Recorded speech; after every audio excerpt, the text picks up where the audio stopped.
To gain the barakah for today's event, let's start with the recitation of Kitab Al-Fatiha.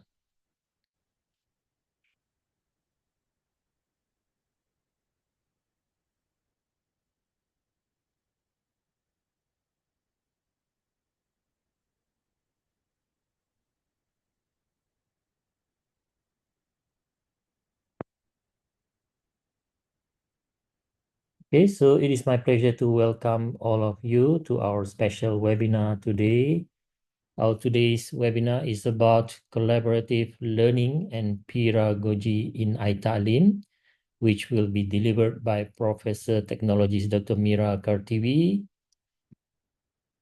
A little bit of the background about Prof. MIRA. She earned a bachelor's degree of Commerce Business Information System, Master of Information System, Doctor of Philosophy in Economics and Information System from University of Wollongong, Australia. Her current employment is she is the professor at the Department of Information System, Kuliah of Information and Communication Technology, IIUM. She is the director for the Center for Professional Development, IIUM.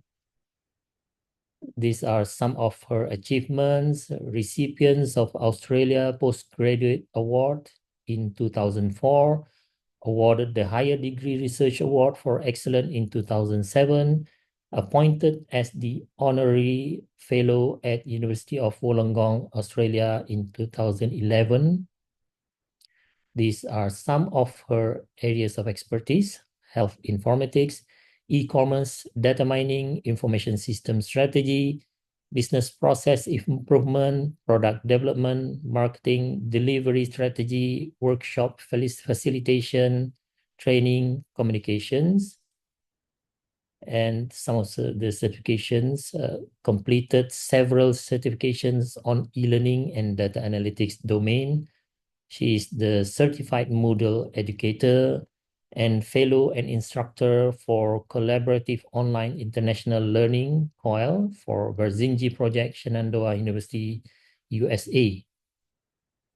Okay, she is renowned as passionate cyber parenting activist, works closely with schools and Muslim societies in Indonesia, Malaysia, and Australia to provide awareness for parents and children on the risk of going online. Without further ado, I would like to welcome Prof. MIRA. Okay, Prof. MIRA, the session is yours. Right, thank you so much, Dr. Malik. Just want to check, is my audio clear? Yeah, clear. Is the volume okay? Volume a little. Yeah, okay. Okay.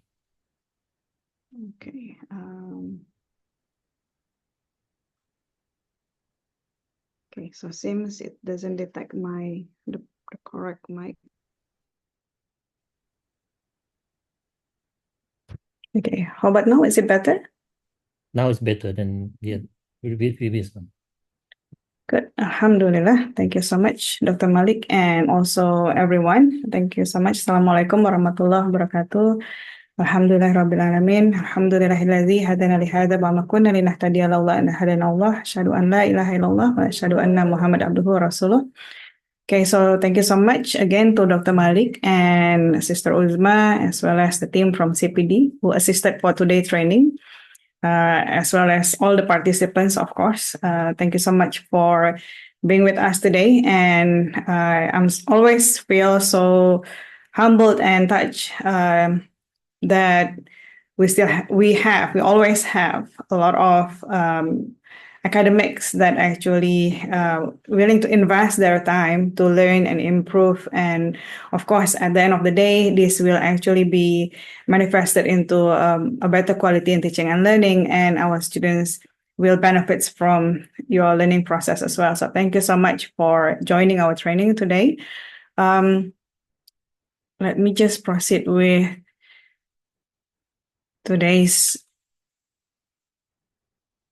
topic. So the topic that has been requested is on peeragogy. Okay, So the topic that has been requested to be covered today is on collaborative learning and pedagogy in Ita'Leem. So I zoom into the pedagogy or collaborative learning and the platform, which is Ita'Leem. And actually similar topics has been delivered last year, but I think last year it was too focused on the workshops as one of the features in Ita'Leem. But I think today we have to look at beyond on functionality. So these are the learning outcomes that has been entrusted to me for today webinars, which is on recognizing the features of Ita'Leem that support collaborative learning, explain the concept of pedagogy. So I tried to make it bold on certain things that it becomes an amanah for my session today. So I have to make sure I delivered and fulfill this amanah. So explain the concept of pedagogy and its role in enhancing peer-based learning, apply strategies for integrating pedagogy and collaborative learning. So we're going to implement, going to be some hands-on, but the hands-on is you as the learners. Okay, so you can experience how it feels to be the learners, whereas the mechanical part on how to do things, because these webinars will be recorded, you will be able to view the recording on steps on how I implement certain activities. So I'm going to show you live on how we can implement these activities in Ita'Leem. You can actually refer to the recordings later on how to, but you will have the feeling, you will have the experience of what your students will experience. I think that would be very important because sometimes when we implement certain activities, we don't know what the users actually experience when they are given with certain kind of features in Ita'Leem. So now you can experience firsthand of what your students will feel or will experience. Okay, and the next one is on evaluate the effectiveness of collaborative tools. So now that you will be using the platforms itself, you will be able to also evaluate whether it's actually the tools that is the features that is suitable for your course, or maybe there are certain improvement that is needed. So you can have that experience as well. And the last one is actually we're going to design activities and assessment. And with this, a lot of activities, I think we can leverage on some of Gen AI tools. So I'm not going to spend too much time on constructing instructions. We can actually use the Gen AI for certain instructions, and then you will have experience again, as I said, to post certain input or make certain comments using the features that we have in Ita'Leem, inshallah. All right. So I'm getting into this mode. Maybe it comes with age that we always ask why when we are doing things. So maybe it's a little bit too late. Maybe I should do that when I was little. Why this, why that? But now it gets into a habit that when we are being instructed or being requested to do things, I always want to know the reasoning, the rationale behind it. So, but before we get into the rationale behind it, I think it would be nice for us to also understand the concept of pedagogy. I'm not going to go too deep into this because I'm very sure a lot of you have heard about collaborative learning, which is kind of similar to pedagogy, although there are certain elements of pedagogy that is need to be emphasized here. So if I can introduce one common understanding, I may not be able to call it as definition per se, because there's a lot of definitions when it comes to pedagogy. But I think the common understanding when people heard about pedagogy, it is the concept of collaborative learning where learners, okay, so the students, the learners, take an active role in both teaching and learning. So what is interesting here in pedagogy, the students, the learners, not only learn, but they also share. So they also teach, they also participate in the process of sharing. And I'm not sure if the educating is a little bit too heavy, but teaching would be nice. Okay, so teaching, sharing on how the peers can actually learn better from the content or the concept. So there's an active learning process here. And there are key principles of pedagogy. The first one is co-creations of knowledge. I think it's common in pedagogy. Usually the product of learning will not be in the form of quizzes, okay, which is actually we focus more on the knowledge. But in pedagogy, usually we would want to go with the product of learning could be forums where we can actually see how students interact with each other, trying to share ideas, trying to improve each other's ideas, or some other platforms, which I'm going to cover later on. But there is a notion of what we have. This is what we have here. The learners and facilitators work together to create content, solve problems, and explore new ideas. So this is common. This is one of the key principles of pedagogy. Another principles of pedagogy is collective intelligence, which in this case we celebrate the diversities of perspective within the group, and within the group enhances learning and innovation. So everyone can share their references. Later on, you're going to do that, where you're going to bring in some probably articles from Google, or probably you would want to screenshot certain page of the books that you have read. So this is a very interesting, for me, I found it very interesting kind of activities among the learners, that we celebrate different kind of resources, different kind of thoughts that enhance learning process. And the next one is autonomy and responsibility, since that everyone should play its role. So in this case, it is expected that each participant responsible for their learning and actively engage with peers. In Ita'Leem later on, we're going to have some kind of conditions that ensure students participate. So in this case, later on, although it will be nice for the students, although we expect the students to have that sense of responsibility, but on mechanical wise, we can actually also have that embedded into the Ita'Leem process, Ita'Leem activities process, so they can be nudged just in case they forget that they have to complete certain activities, and by completing that activities, they have to do certain things. So this is one of the things that we can do in Ita'Leem. Right, the next one is open access and transparency. Learning resources, discussions, and outcomes are often openly shared, encouraging accessibility. So this is good in terms that everybody can have access. For example, if you would want to have it by groupings, then everyone in the groups would have access to the resources that everyone shared. So in this case, if someone probably doesn't have access to certain articles because it is a commercial article, so one person who have shared certain pages or certain inputs from that articles, now they have access to all these learning resources. So this is in a way kind of democratizing. With pedagogy, we can also democratizing knowledge in which resources can be shared, and the end goal is basically we would want to improve the achievement in the learning outcomes.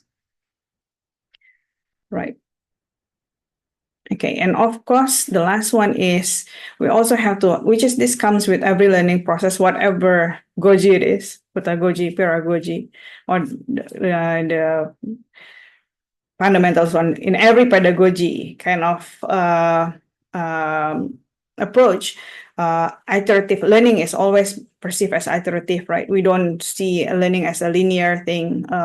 We also see it as a neuroplasticity, that with experience, people will understood different things. So in this case, we would want to have that kind of experience in the pedagogy as well. So we acknowledge that it is an iterative process, and the group can continuously refine knowledge through discussions, experimentations, and revisions. Okay, please feel free to unmute or interrupt me if somehow I'm getting too fast, or because I have this habit when I'm excited, I kind of speeding, talking or doing anything really fast. So please feel free to unmute if you feel there are certain things that is not clear, or you would like to add more understanding to these points that I have shared here. All right. Okay, so let me just proceed to practical applications in higher educations, how pedagogy can actually be implemented. I think the most common that I've seen so far, scanning through all kuliah, especially when it comes to teaching and learning activities, I think the most common pedagogy, which, as I said earlier, you have probably implemented this, but you didn't realize it's actually part of pedagogy approach.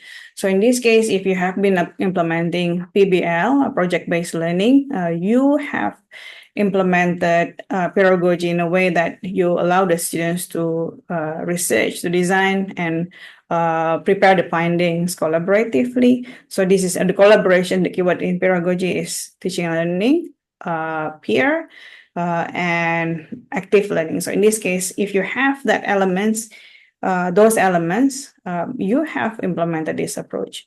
Another common practical applications is study groups and peer mentorships, in which the students can form study groups, mentorship programs where more experienced students guide their peers, reinforcing their knowledge and helping others. I do this in my class sometimes, in which I would randomly, I mention it's randomly, but I usually have scenarios which I try to match the weak, or not, I shouldn't say weak students, the students that need more help with the students that have a good understanding on the topic. So I would usually partner them, and I will give certain examples in the class, and I would ask them to discuss and teach each other. So sometimes we perceive that the students that having difficulties to understand, they would be passive in this kind of activities. To my surprise, some of the sessions that I have, the students that I perceive to have a challenge in understanding the concept, but when they are actually listening to other students, or they are actually stimulated by other students on certain concept. Don't you recall that we have learned this in other course, this course, or which I don't teach that course, so I don't know what is happening in other course sometimes. But it's nice to hear that the students actually recall the concept from other course, and this is actually what Madam talked about this morning. So this is about this concept when we implementing or we're solving this problem. So, and I'm teaching programming. So in this case, it's a very mechanical, is a very procedural, but still they can recall certain things from other courses, and it's just nice to feel that nuance, that kind of environment that students can actually help each other. And as I said, not necessarily the students that is good in programming would actually do the teaching more, and the other students will just listening. To my surprise, it doesn't happen that way. So it's a very interesting and meaningful pedagogy approach if we also use in something that is procedural kind of courses, such as programming or any other courses that requires processes like that. Right. The next one is flipped classroom, which I'm very sure it's also something that is commonly implemented among our colleagues. So flipped classroom, basically, in here, we're actually giving the students to go through the learning materials prior to the sessions, prior to the class sessions. So in this case, in flipped classroom, how do we actually bring pedagogy in is actually, since that they have covered all these learning materials outside the class, now in the class, we're going to implement that pedagogy by let's put them into groups, and then let's allow them to actually have a group discussions, or we provide them with case studies in which they have to reflect or they have to recall concept that they have gone through before joining the sessions. And then that's when usually a lot of active learning in pedagogy is actually happening. Students will again recall some students probably only read what we actually prescribe them to read, but I don't think we should generalized, because I do see some students that actually read beyond that. They actually read additional materials, which is I didn't actually include that in the list of reading. So in this case, I think it would be nice to also have that experience, that the students have different exposure or different experience to bring it to the classroom. And the last one is on Peeragogy can also be implemented through online platforms, and this is the key points for today.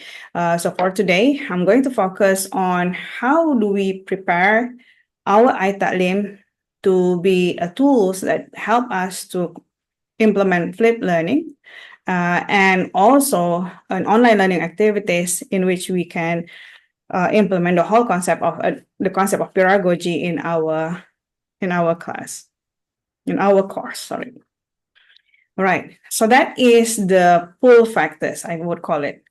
We see the benefits of pedagogy. We realize that it actually meaningful for our students. I hope by now we are aware how it actually can transform the teaching and learning in the class, because now we have a new approach, or an approach, if it's not new, an approach that we can sort of put it, the product of learning can actually be part of our Ita'Leem course, of our Ita'Leem course page. So in this case, in terms of documentation, it will be a lot easier. So I would say that would be a pull factors. But we also have a push factors, and that would come in this why pedagogy. If we have a look on MQF second edition, so MQF 2.0 have actually been disseminated and distributed or mandated since 2017. We have 5 clusters and 11 LOs. So in these 5 clusters, if you have a look, there are 2 points that we are actually some of our course, probably, I'm not sure whether your course would be among the courses that is requested to focus on these 2 areas. Okay, so for example, on the functional work skills, there are certain learning course learning outcome that should focus on interpersonal skills. And then probably some of the courses you have been requested to focus on leadership, autonomy, and responsibility, but this is the push factors. It is impossible for any programs, and in fact, you will be in a big trouble, if I can put it that way, if you have any programs, if you are part of any academic program in IUM that doesn't have the whole program doesn't have this element, because it is a must-have. It is a must-have learning outcomes, not necessary for all courses. It would be nice if a lot of courses, although it is not become a dominant, but you incorporate this into your course. But I'm very sure some of the courses are really, really mandated to actually focus on this and assess on this. So in this case, I think when we focus on this, it would be nice to actually understand how the process is and how do we manifest this into an activity that we would have a proof later on to show, okay, so this is the kind of engagement, or this is the kind of activities where the students share the ideas, learn from each other thoughts, and give comments, give inputs, try to improve each other. So that's among the things that we would want to see in our class, right? And not to mention in MQF 2024, this is on the second edition 2024, there's a certain elements related to value-based education. I actually attended this training last week. Yeah, last week, if I'm mistaken, in MQA. So what is interesting in this MQA 2024, the emphasis is on value-based educations, which is the references. I feel so humbled to hear that the references of VBEs actually comes from IUM. And also we have flexible learning pathway. This is actually not only for entries, but also for progress. And so there are certain points, which I think this should be at program level. I'm not going to bring that in today. And also we have global sustainability, agenda, and harmonizations. Apart from not apart. In addition to the point that our rector has highlighted, so I don't think it is contradict. It actually aligns in the sense that we would want to promote the alignment as well as the implementation of this, especially in the platforms that we have, which in this case in Ita'Leem. Right. So if let me just zoom in a little bit before I go into the hands-on part, because it's easier to do the mechanical part. But it will be a waste of knowing how to without knowing why. So if I can just bring in a little bit, and I promise I will finish all this by all this theory part by in 10 minutes or 15 minutes. And then we move on to the activities. Okay, right. So let me just bring you to this MQA publications. In these MQA publications, it has 11 learning outcomes that just now we are talking about 5 clusters, right? So it's not actually contradict. Okay, so let me just, sorry, let me just close the door. I'm actually in CPD, but a lot of people are walking around, so let me just close the door.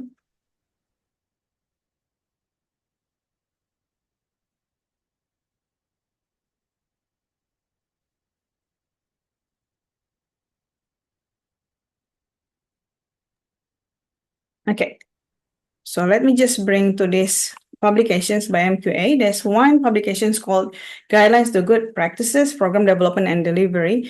In one of the page, it actually shows all the learning outcome based on the 5 clusters that we have just now. If we have a look, now we're looking at on the operational definitions of this LOs. If you have a look on the 2 on interpersonal skills, it's actually highlighted here. Work together with different people in diverse learning and working communities, as well as other groups locally and internationally. Cluster 3, leadership, autonomy and responsibility. It focuses on work autonomously and show leadership and professionalism in managing responsibility within broad organizational parameters. So these are the 2 kind of areas that these learning outcomes in this cluster, functional cluster, actually trying to focus. But if you have a look, by using Ita'Leem, we can also bring in this functional skills. We can bring the use of broad range of informations, media, technology applications to support study or work. So it is nice that we will focus on the affective domain, but we can also have some other learning outcome to also complement or to also help us achieve our learning outcome in much more holistic or a better way. If I have prepared this and shared this with all the deans. I really hope you already have this. This is actually something that I prepared some time ago because there's a lot of questions on dominant learning domain and learning outcome domain. So if you have a look on this part especially, let me try to zoom in. Okay, so if I can show you on this, on leadership is actually effective. On interpersonal is actually effective. What does it mean? So it means we should not just, it will not be reasonable. It will not make sense to actually assess interpersonal skill by quiz. Why? Because the dominant learning domain is effective. And it's also unreasonable to actually test the leadership, autonomy, and responsibility through, not sure, maybe exams, unless if it's a case study, perhaps.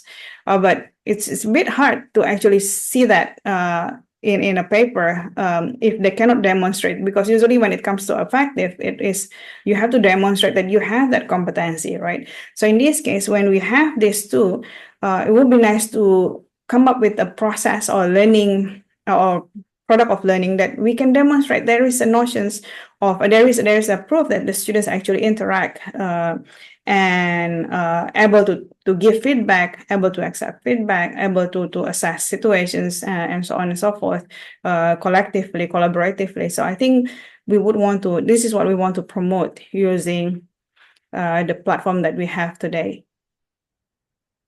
Right. And so I will also share this slide, so feel free to have a look at it later on. So in this case, when we are talking about affective domain, there are, of course, there are multiple level, right? Multiple layers. So in this case, at the basic level, we would want to focus on awareness, at least, willingness to hear, selected attentions, or you would want to go further, we can actually go with, for example, valuing. Okay, so the worth of or value of a person attached to particular object, phenomenon, behavior. So in this case, when we actually exchange idea through Ita'Leem, we would want to at least bring, rather than just awareness, we would want to bring above just knowing. We would want them to appreciate other people's opinion or thoughts. Okay, so in this case, it could be, you could go into the fourth level of affective domain if you organize the activities properly, which is, it's not impossible to actually go just, so it's not just awareness, it's actually a much more higher level of affective domain. Another push factors is that we have to look at the landscape of our skills on the rise today. If I could bring the World Economic Forum reports, it is 2023, but I think this is the latest when it comes to future jobs report. I couldn't find any latest one. If you have, please do share with me. But based on this report alone, what is interesting, if I can zoom in on the 10 skills on the rise, if you have a look, creative thinking, analytical thinking, system thinking is actually part of the skills that is becoming more and more. If you can have a look here, this is actually the decreasing, this is increasing. So more and more companies believe, more and more industries believe that this is a must-have kind of skills. And if you have a look, this is on the diamond is on skills, knowledge, and abilities. Circle is on attitude. So in here, a lot of this still focus on thinking process. And not to mention, because just now the MQF 2024 talk about sustainability competencies, right? And these are the 8 sustainability competencies that we can actually introduce to our course. Later on, we're going to have a look at it, and then we can embed in our Ita'Leem activities, in which we should not just focus on on the CLO that we have. We should also think later on, and in fact, it would be nice to start from today to think about your course, see whether any of your CLO is actually reflecting or is actually suitable for you to introduce these kind of skills, competencies into your course. So there's one of them is about system thinking and anticipatory competencies, normative competencies, strategic competencies, collaborations competencies, critical thinking competencies, self-awareness competencies, integrated problem-solving competencies.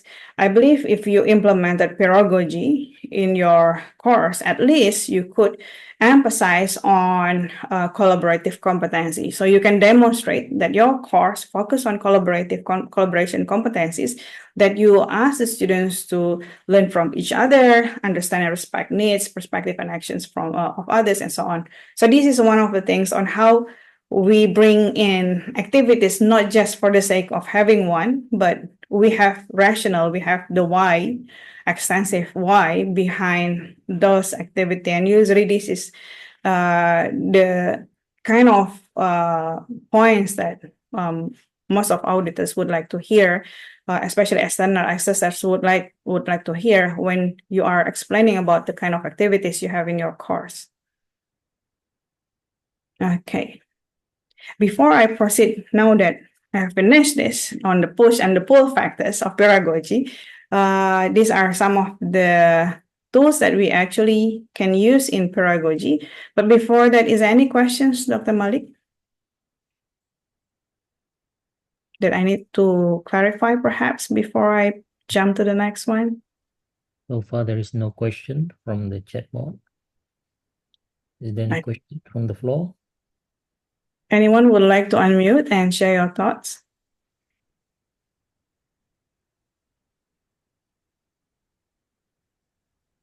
No? Prof, I have one question. I Sure. was wondering, there are so many pedagogies, The Goji. So many pedagogies. Goji. They are sometimes some of them seems to be interrelated, overlap among each other. So it's kind of like confusing to see these terminologies. Okay. So I think again, if you focus on the approach per se, it will sounds like it's kind of interrelated. I couldn't agree more. But I believe all this good the method of teaching, method of educating is actually focused on the whys or the reasoning, the rationale behind it. So that's why I don't want to zoom in too much on the theory. I don't want to zoom in too much on the philosophy behind it. I think it will. I'm not sure how impactful those philosophy on how this different approach actually develop. But what I would encourage everyone, all of us, including me, to keep reading, to keep evaluating is does this uh, does this approach suitable to our course, and can this actually help us to achieve our learning outcome? If this is help us to better achieve our learning outcomes, I think we should start think on how to embed this to our table 4, MK table 4, which I'm very sure a lot of you have actually look at table 4 and structured your content to table 4, right? Because it has the hours, it has the topics, it has whether it will be online, whether it will be offline, whether you would want to have in some kind of assessment, and you also count the numbers of hours for assessment. I think it will be nice to start think on this as again in what way this kind of approach helps you to achieve that learning outcome that you have in the course outline, as well as when you map to table 4. Okay, so I would suggest we looking at it that way, Dr. Malik. Okay, all right. Any other feedback or questions?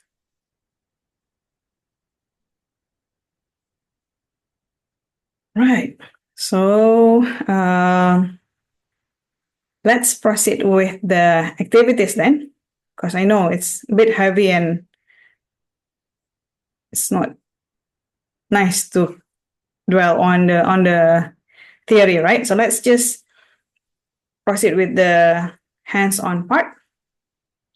Okay, so I'm going to share with you in the link in the chat box a link to the course in Ita'Leem. Okay, so if you can have a look at this link, you will be able to register yourself as a student, and it actually allows manual self-enrollment. Okay, so while you are clicking on that, let me just give you an example of how we can implement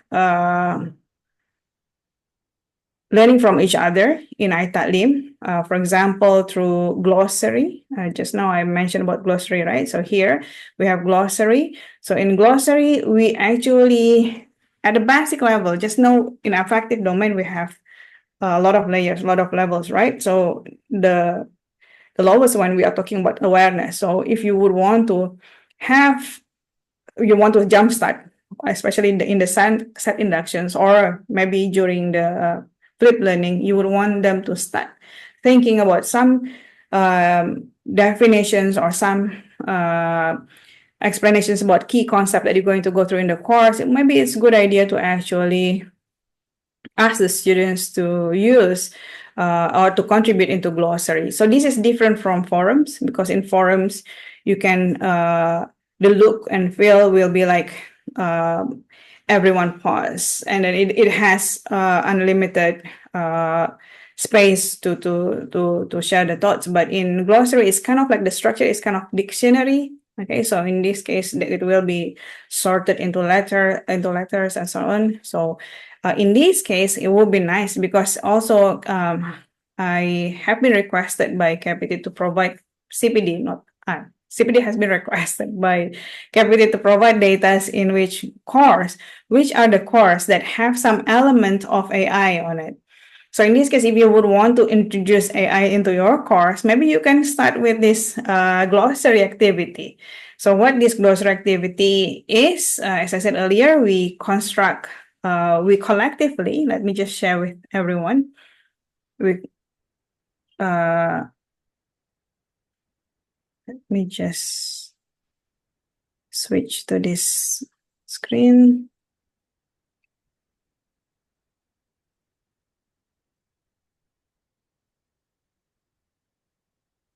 Okay. Right. So what is happening in this glossary? You can actually have a look at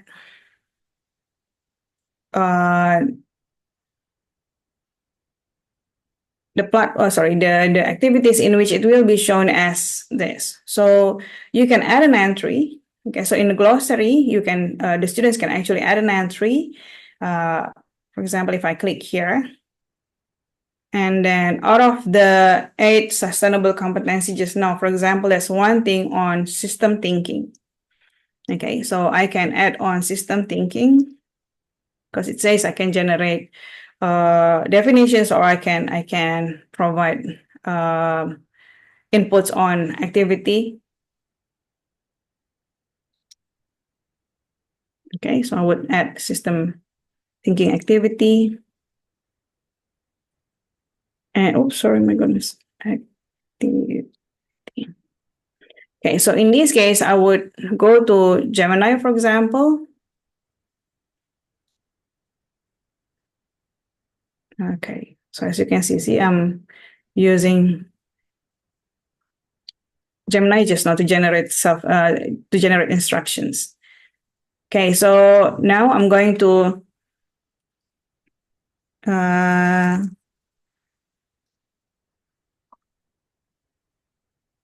how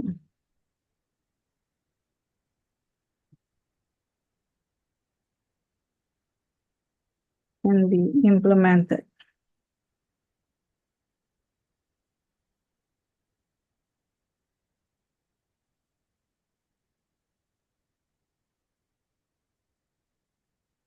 Can be implemented to promote system thinking.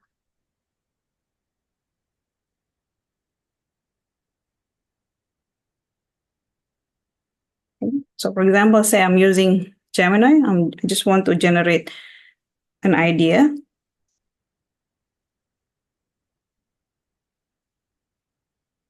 Okay, so since that glossary doesn't have a lot of space, so in this case, I could put, for example, here, I can add, maybe I just add a few. I'm not going to add all. I'll just stop at this.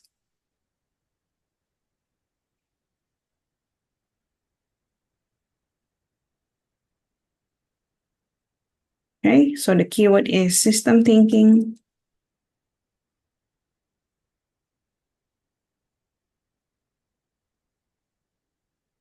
Activity.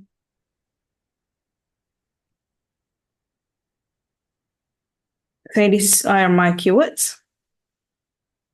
Okay, if you want to have a text, you can, but otherwise, if you want to leave it as is, or if there's any files that you would want to attach, the students are also welcome, and you also feel free to add any attachment. Okay, so in this case, as you can see in here, so now there's an entry where you can add something to glossary. Okay, so when the students search for this, and everyone's actually sharing their thoughts, it could be, again, not necessarily everyone would get the same output, especially if they're using different Gen AI, or they actually generated a much more advanced prompt, so they can actually share all this here, and the students again, because will be available to everyone, so the students can see each other each other entries, we call it, in this glossary. So this is an example of glossary in Peeragogy, which is we haven't split them into groups. Okay. Anybody would like to try at least to pause one or two from your Gen AI, please?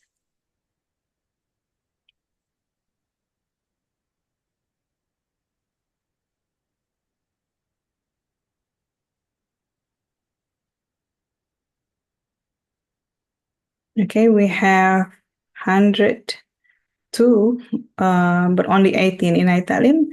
Just in case you missed it, let me just share the link again. So you don't have to wait for someone to enroll you. By clicking the link, you should be able to enroll yourself to the course.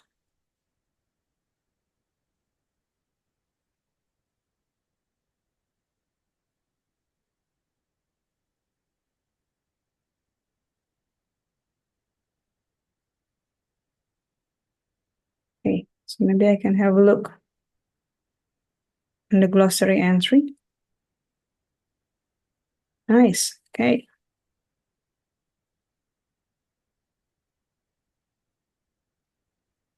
Anyone else? It's a copy and paste, don't worry. No thinking required.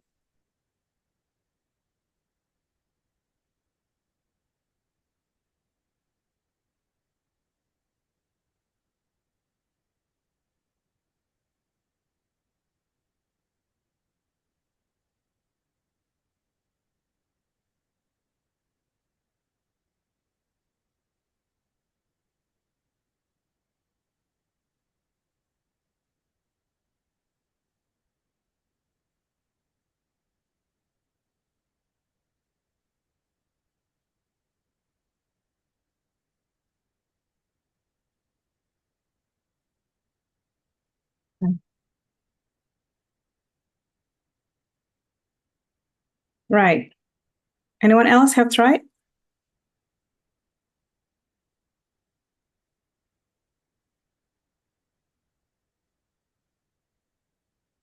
Nice. Wonderful.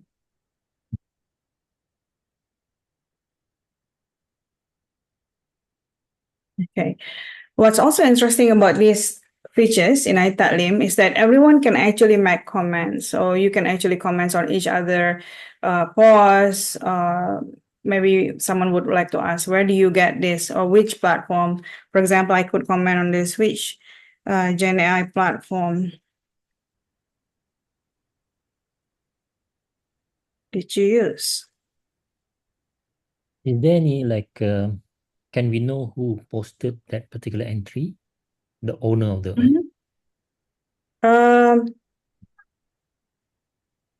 Okay, sorry. Yes. The lecturers could. Oh, sorry. Oh.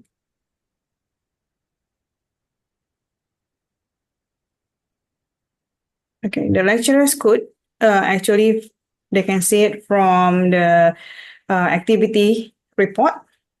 Okay, so as a lecturer, let me just share, see whether I can see it here.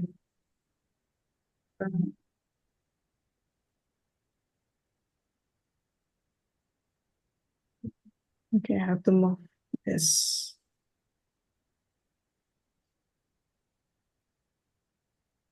All right, so from, I'm not sure whether I tick that setting just now, that I would want to know who actually posted what. But yes, we can actually have a look at it from, oh, this is nice. Wonderful. We can actually have a look at it from the report. Sorry, I'm kind of distracted. This is nice. This is wonderful. Thank you so much. I love it. It's different when you feel what the students would experience, right? So Let me just share with you, Dr. Malik. I think it's in here in the main page. We have something called reports. And in the reports, for example, we can actually have a look on activity report. So I could have a look on glossary, for example, how many have contributed.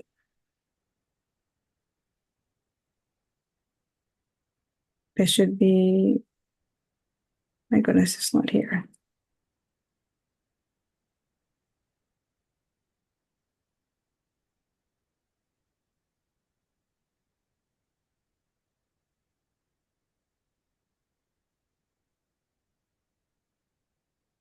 Okay. So I'll just use this.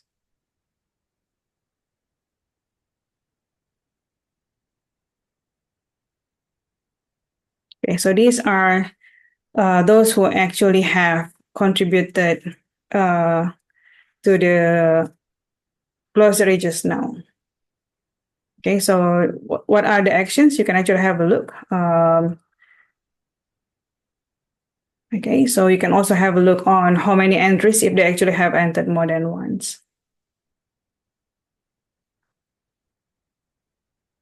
But in the glossary itself, usually we would avoid highlighting who has contributed what, because we would want to allow everyone to comfortably share the thoughts. If you would want to have something that is moderated or not so much of anonymous, you probably would go with forum, I think.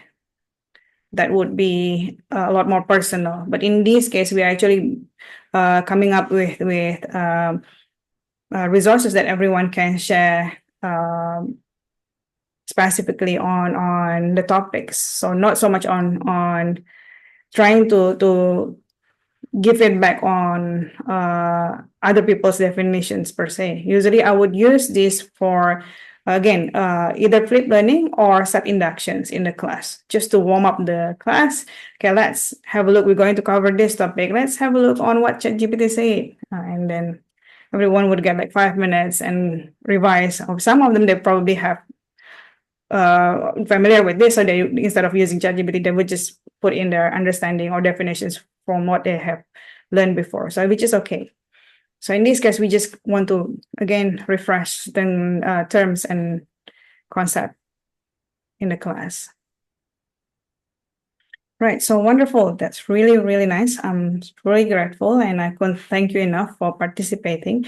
Let's proceed with the first one. Okay, so that's how you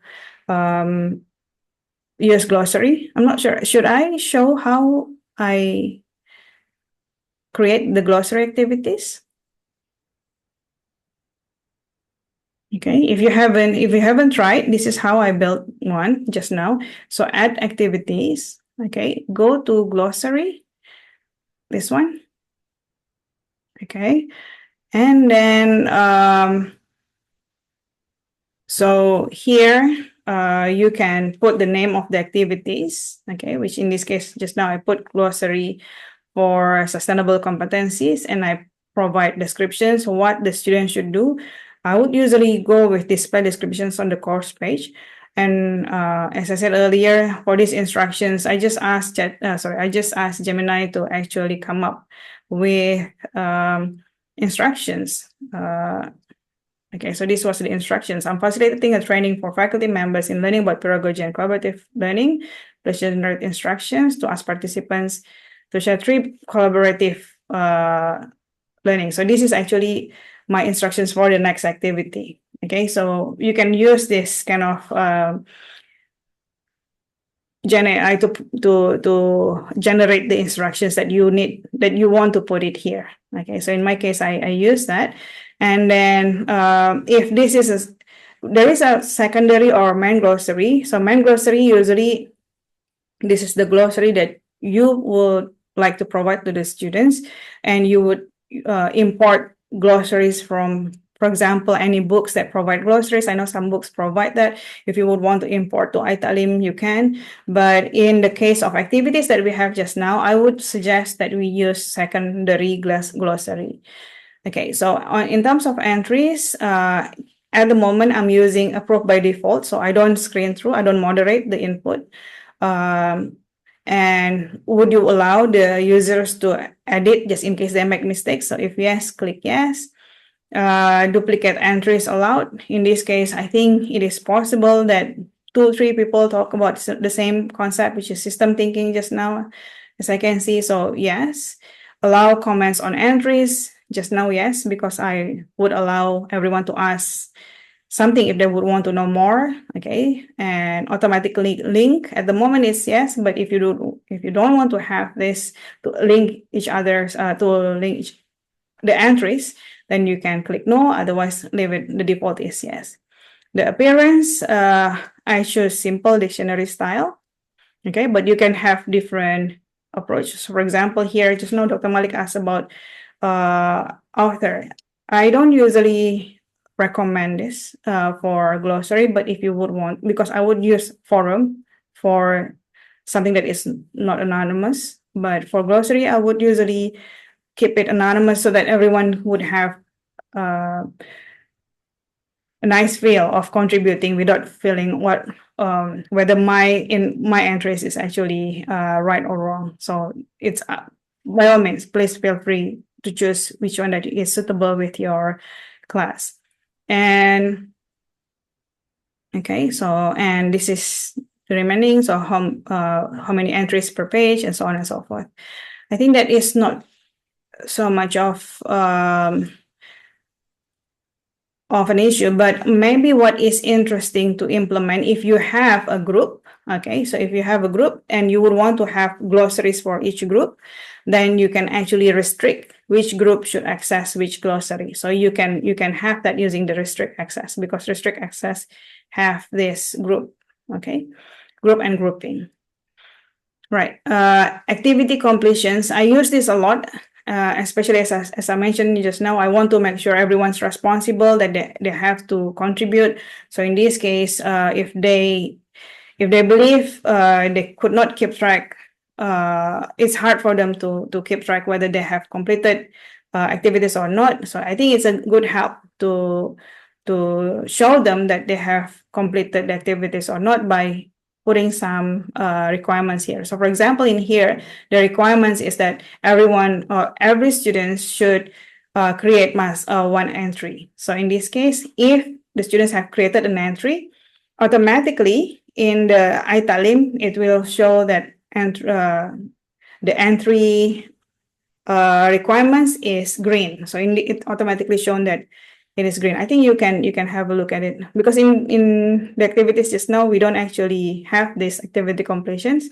You can click on done if you have completed, but if you would want to have automatically completed, you can re-put the conditions. This is the conditions that as soon as the students put an entry, it will automatically green. Okay, so that's how we implement the glossary. Any questions so far?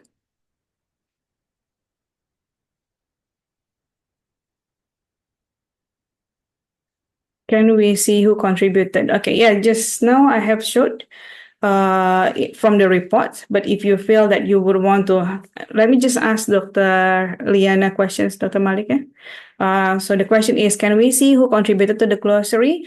Because just now when I designed the glossary that I have on my page, I didn't actually put with author. So in that case, I would usually go with report. So after the sessions or at the end of the week, I would check this activity report, course participations, and then I would go with the activity just now. Okay, so for example, glossary, and I can see which students, for example, here for POS, which students have POS. Just now we're actually looking at view, and if you want to see who view what, then we can show it there. But this is from here, I can see who have posted, how many posts they have done, and what posts. You can actually go further, you can actually see what posts they have contributed to the glossary. Okay, so that's one. Another question is, and can the students enroll in different groups in different days and weeks in the same course. Absolutely. I have so many groupings. Groupings for think pair share, groupings for glossary, groupings. So the moment you're familiar with these functions, you can make more than one groupings, absolutely. Right. Do you or others usually evaluate or give marks for the glossary activity? Depends. Depends. If this is part of the entire process of an assessment, yes. But if it's just, again, as I said, if it's set inductions, you warm up the class, ask them to recall certain concept that they've learned from previous courses. No, I don't really grade for those kind of class activities. But if it's part of the assessment, for example, I want them to brainstorm for I want them to brainstorm for a project, and I want them to come up with the terms that they will use in the project. These contributions is graded. Okay. All right. I hope that answered, Dr. Liana. Thank you for the questions. Okay, so that's the first one. Let me open the next activity. Okay, so let me show the next one. So if you refresh the Ita'Leem page, you should be able to see the first one now. Recognize key features of Ita'Leem that support collaborative learning. So in this case, we're going to create a forum discussions, okay? And we're going to implement the conditions. Just know we have a conditions, right? That everyone should contribute. So now we're going to implement in these activities. So in this forum, each participant should post their findings, at least 3 collaborative learning, benefits of 3 collaborative learning. Feel free to use Gen AI. And we're going to see what features would be suitable for that. So I'm going to implement a forum. I'm going to implement a forum. Oh, sorry, before that, could everyone please kindly go to Peeragogy group selections and choose any group? Let me see whether everyone.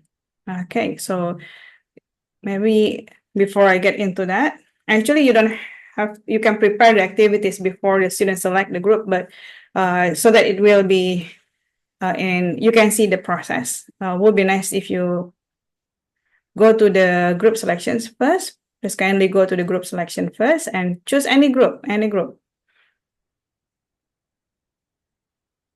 Okay, nice.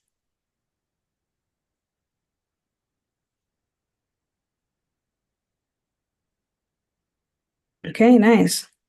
So the first group already have 2.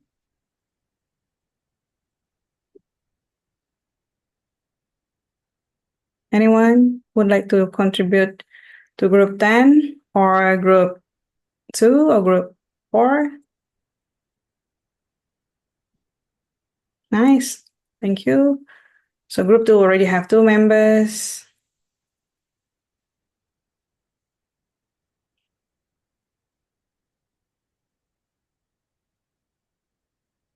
Okay. So, all right. So now some groups have many members, some groups need more members. So please, if you could join any of the groups that need more members so you can fill the collaborations. Nice. Okay, thank you so much.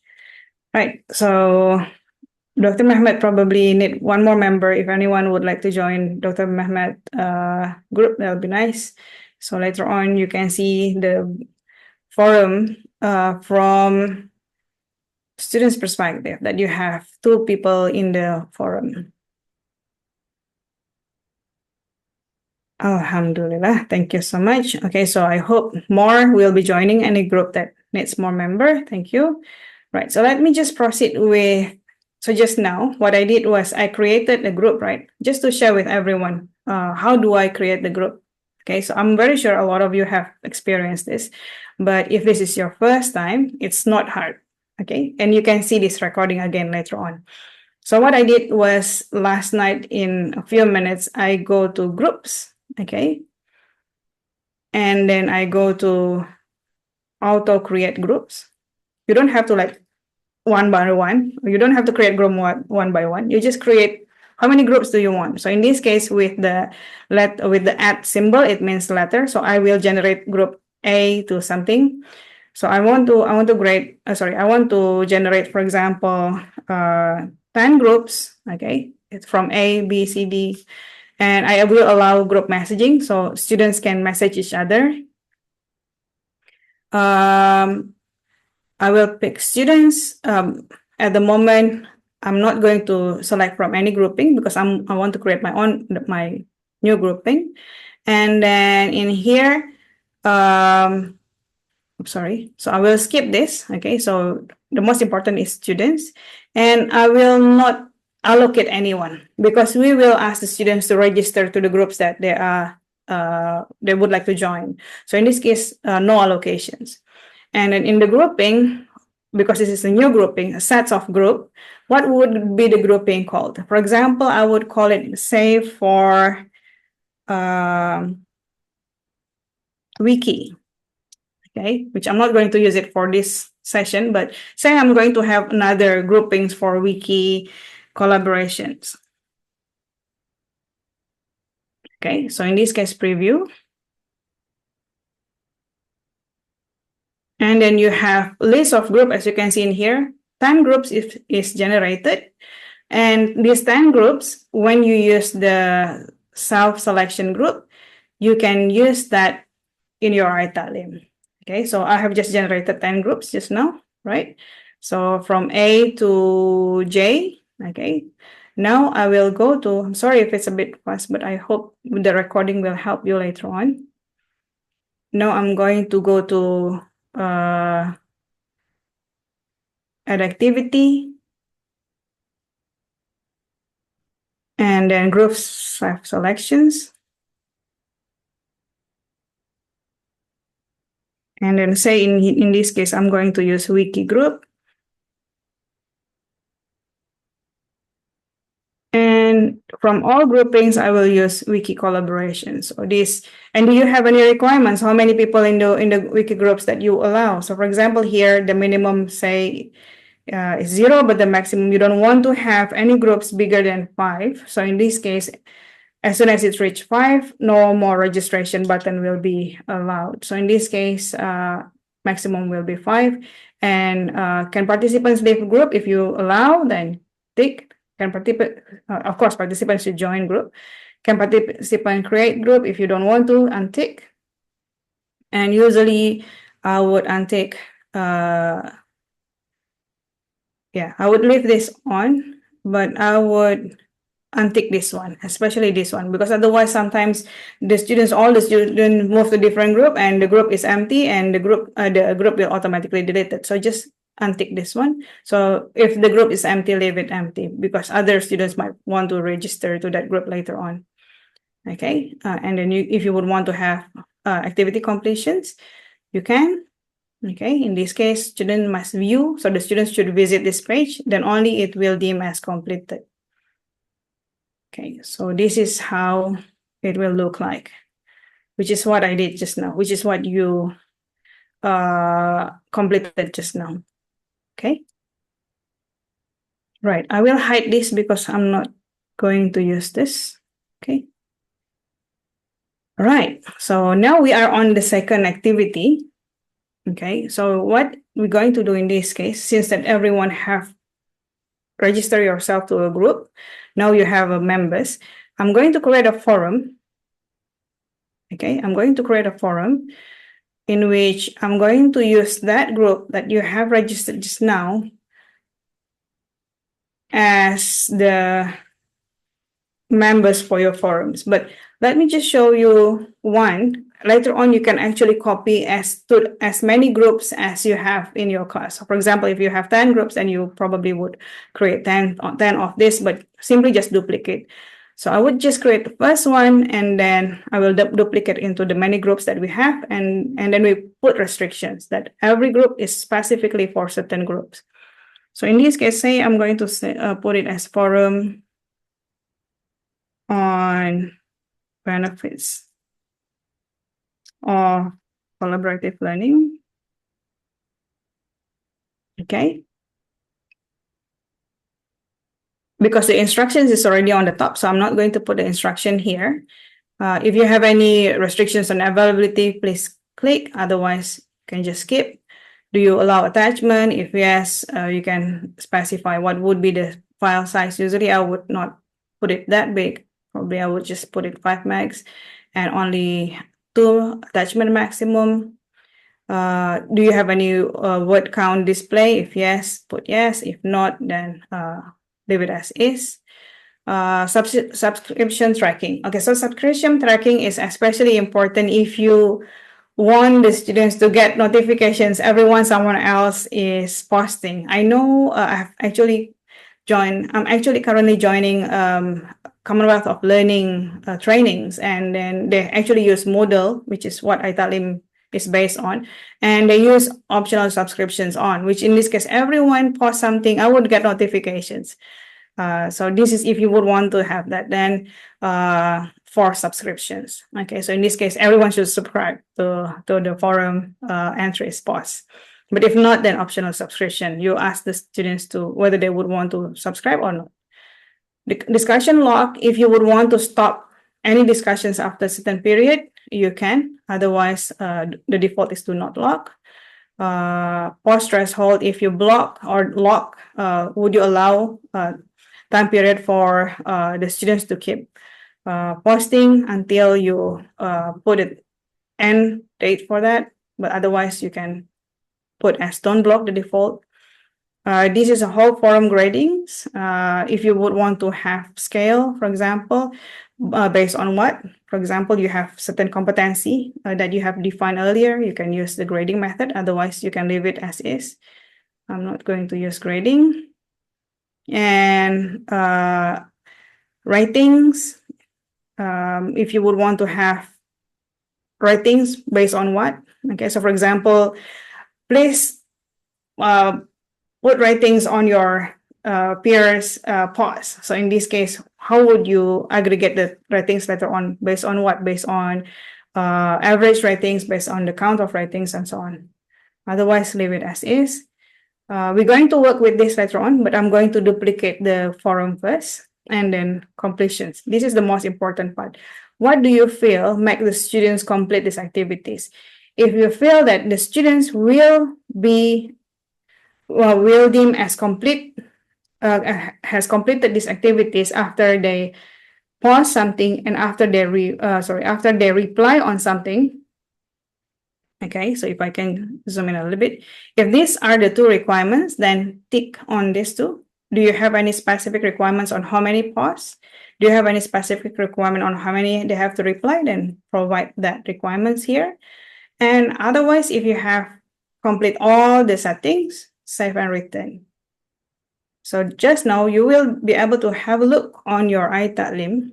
By right on your Ita'Leem, you should be able to see that for you to complete this activity, you should view, you should pause and replies, you should make forum pause.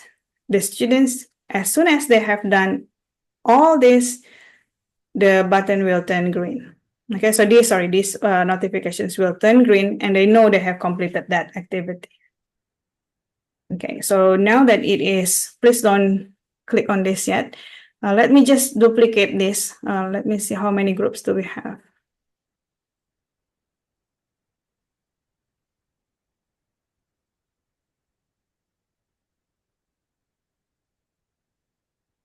Okay, so 1, 2, 3, 4. 4. Okay, so 4. Dr. Hamud, if you don't mind, maybe you can join any of the groups. So you can share the thoughts in different groups. Yeah, so I will create 4 groups based on this.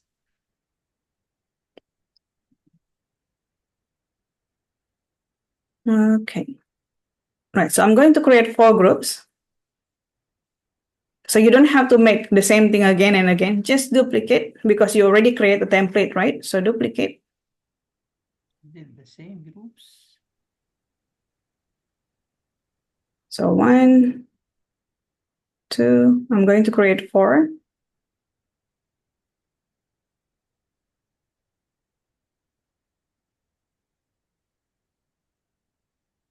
All right. So I already have 4 groups.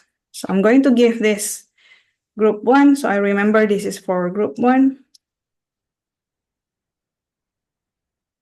This is for group 2.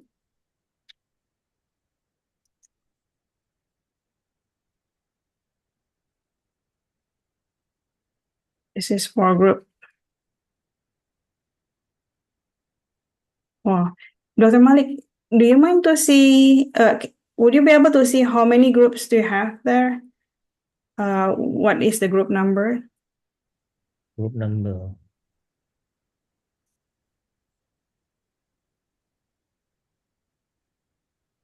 I think there's no one in group 3, wasn't it?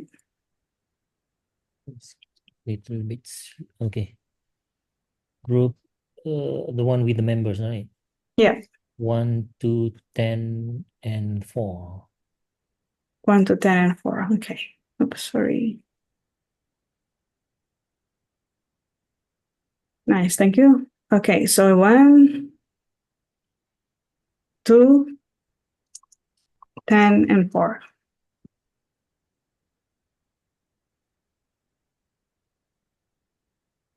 Okay, it's important to be aligned because later on you're going to map with the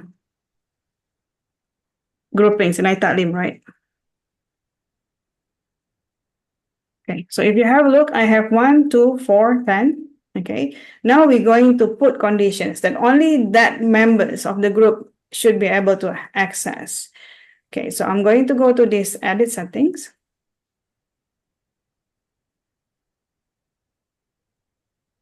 Oops. Seems someone have already posted something there. Okay, I will do that again later on. Let me just do this one first.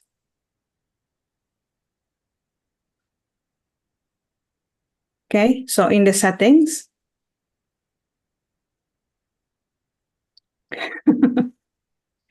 Okay, sorry.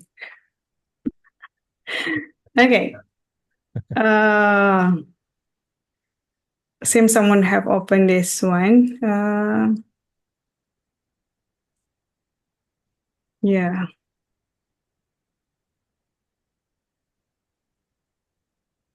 Okay. I want to create. Okay, so by right, if let me just create another one. So seems if you have a look on the by right, it will be nice if you do this before the students visit the classroom, so no one will open that forum. But if this is okay, so if this is the forum that you would like to create, let me just show you an example here. Okay. Because the moment the students have opened and try to make a post, you will not be able to change the settings based on the group. Okay, so it would be nice if you prepare this, or you can hide it. You can make it during the weekend and hide it. So when you are in the class, then only you make this visible. Okay, so I will just put this as is. I will accept all the settings, and I will go to restrict. Okay, and then group. So say this is for group 1, for example. Okay, so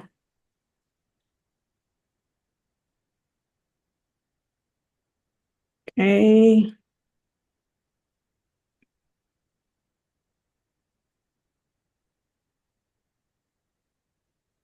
Okay, so now for those in group 1, you would be able to see that only you would have an access to this, whereas others, you can, I'm not sure whether this is visible to you or not, but for sure you will not be able to post anything. You will not be able to view nor post anything to this forum because I just created this group for group 1. Okay, so anyone from group 2, just now Dr. Malik is in group 2, right? Dr. Malik, would you mind to see this link? See whether you can post anything to this group? Group 1. Yep, this one, the last one. I think I can. MIRA, I already posted in group 1. In this group. Are you members of this group? Yes, I think, is it? Oh, Are you a member of, if you're a member of this group, yes, you will be able to view, you will be able Oh, to make a pause. I'm of group 7. I see. So by right, you will not be able to view this group, right? This one, the one that I showed in the screen. So Dr. Malik, you should not be able to pause anything here, right? Because you're part of group 2, isn't it? I am group 2, but I can still, if I'm not mistaken, I can still post To in this one. group. Because the other one I haven't put conditions. This one I have. You have put the condition as only from group 1, right? Yep. We can post, try to add some discussion here. Let's see. Sorry, yes, Prof, you're right. I can see it. I'm from group 2. I can see it's there, and there is a lock next to it. When I open it, it says not available unless you belong to group 1. So Exactly. I cannot post in True. this forum. But I can see that it's there, and there is a lock next to it. Yep. Yep. That is what the restrictions is about. Thank you. Thank you so much. But I So can still post in group 1 is big. I think because I'm the administrator. oh, okay. I should remove you. No, yeah. But but you are here as participants, right? Yeah, I'm here as the participant, but maybe I Oh, need since that you have access, the web access. Okay, Yeah, so it doesn't matter. I think it's not fair for me to ask you. Yeah, so thank you so much just now, Dr. Zakaria, is it? Ahmed, my name is Ahmed. Oh, Dr. Ahmed. Okay, Dr. Ahmed. Thank you so much. Yes. So if you are in other groups, if you are in other groups that this is not for your, where was it? If you are in other groups that this is not for your group, then you can still see it, but you won't be able to you won't be able to complete this. You will not be able to reply, nor you will not be able to make a pause.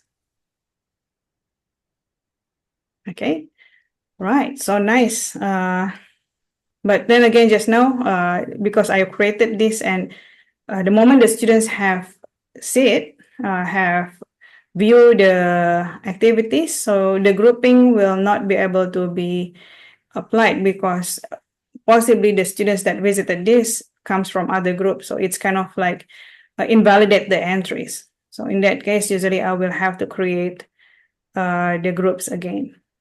Okay, so let me just hide it for now, but I want you to feel the experience of this, and maybe I can add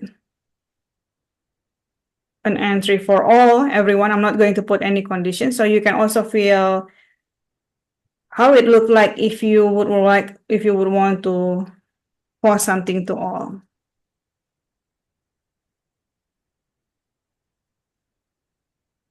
Okay, so I'm going to put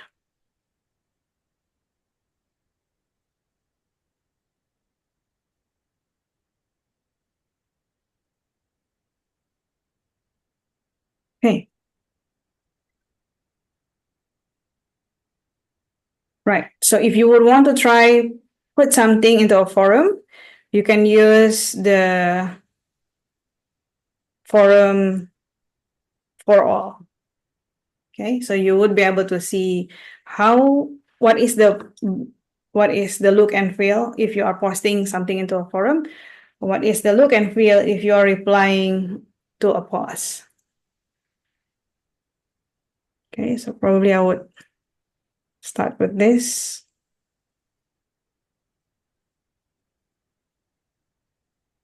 Okay.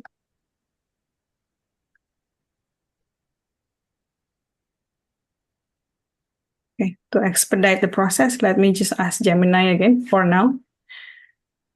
Okay.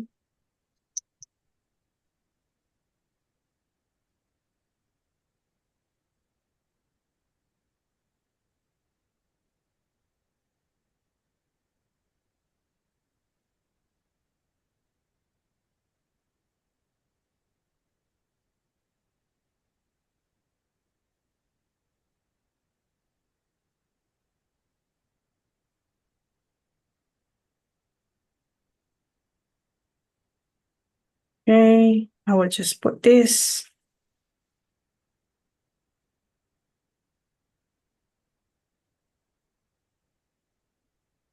Okay.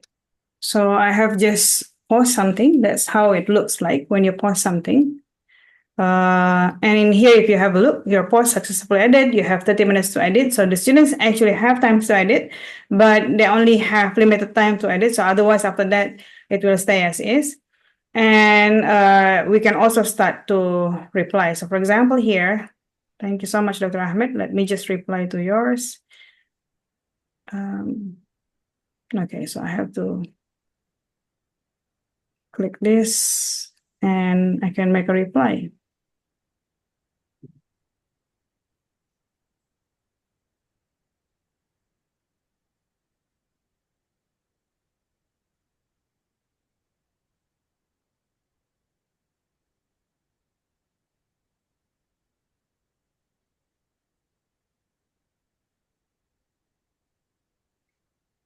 So this is how the reply looks like. And then if you would want to reply privately, so means it will not shown in the page, but if you would want to just post to forum, then everyone in the group or in the class, if it's for all, everyone can see your reply.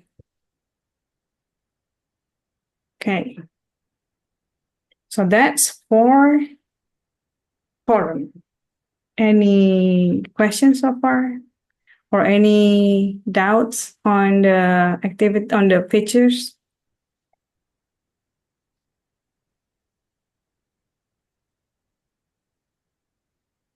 Yep. Thank you, Dr. Rosara Roslan. Yeah, it will have that conditions, right? Not available unless you belong to group 1. So that's when the restrictions work. So only that group will be able to put an entry to that forum. As a lecturers, you can view all groups though. It's just that they will not be able to see each other's group entries. Okay, thank you. So that's the first one. Then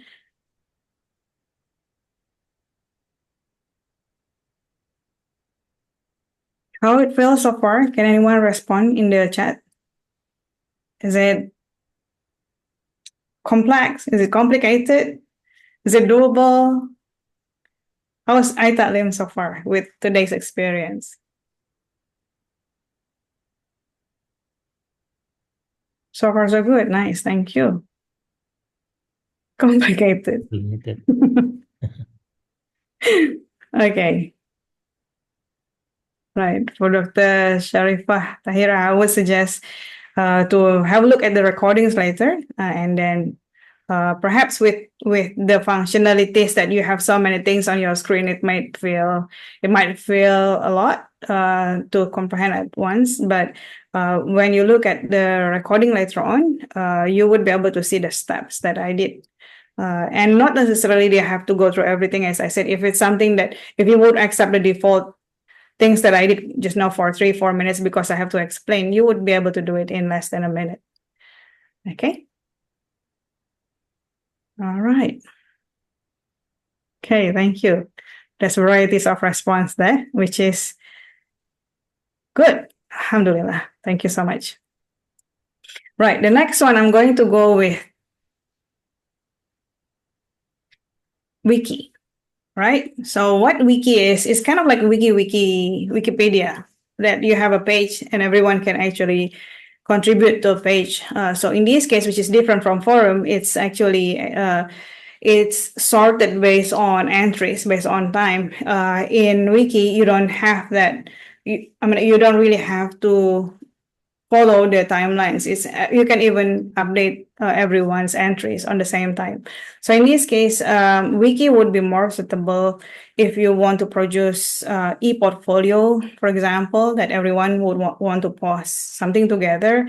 And in here, I have created an instructions. Each group must design a short teaching plan. So maybe you would want to create a wiki of teaching plan in which you will share or for example, you would want to use glossary or database in your class, and then the goal is for each group to create a learning activity or resource that demonstrate peer-to-peer teaching collaborations. Okay, so this is one of the tools that we can use in Ita'Leem to for collaborative learning.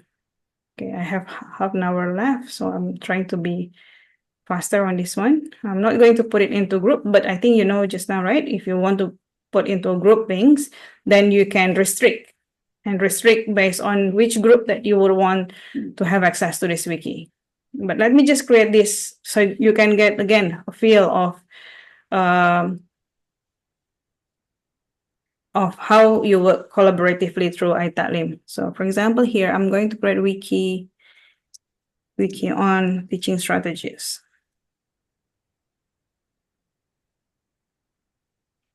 Okay.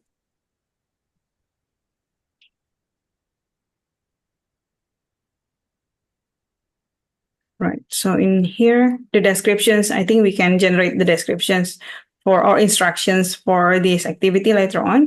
And I put it as collaborative wiki, so we can have groups of students work together. Okay, so format is HTML. Common modules, I will leave it as is. Restrict, I'm going to restrict this now. For now, I'm going to allow group 2 to first have a look on the wiki, and then I will create wiki for all.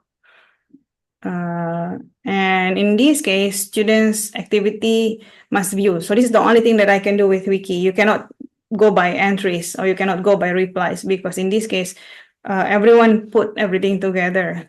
You can only see who have access and what kind of entries they have made. Unfortunately, with wiki, you will not have that privilege to see the zoom in the detail on the process, like how much contributions each individual have made. Okay. Sorry, I forgot this. Wiki on teaching strategies.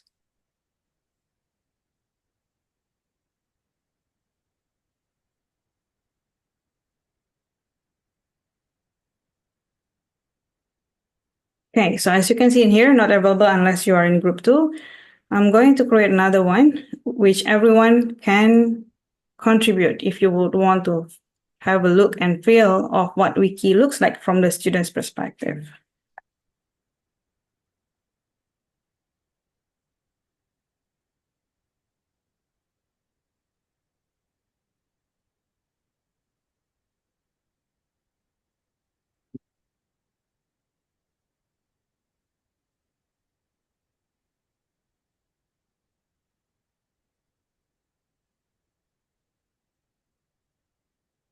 Okay, so from group 2, feel free to share any contents or thoughts in your group 2 wiki. For the rest, if you would like to have a look on how wiki looks like from the student's perspective, you can click on wiki on teaching strategies for all.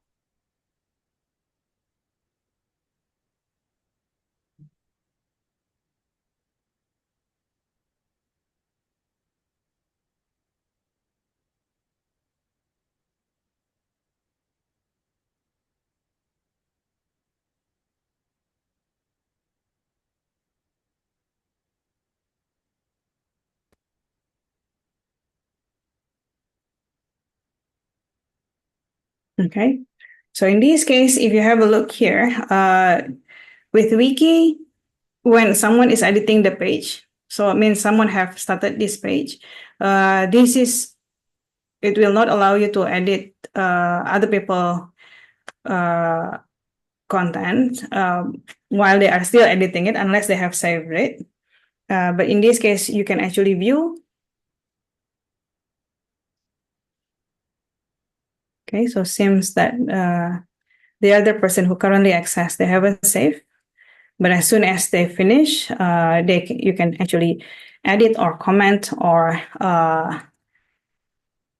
yeah, I think in your case, you have comments, edit and view, right? As a student.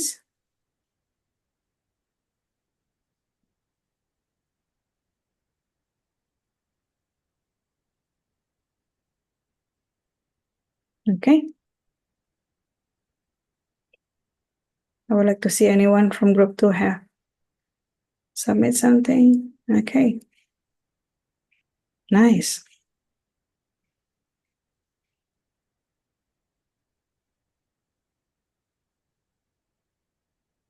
Is it ChatGPT? or Gemini?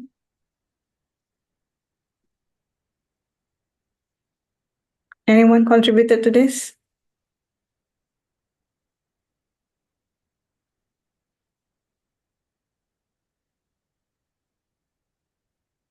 Okay, nice. All right. So this is how it looks like in a wiki. So if you want to view, you should be able to view that. But if you want to edit, you can edit each other's content after the first post is saved. So in this case, now I can add more, for example, sample, oops.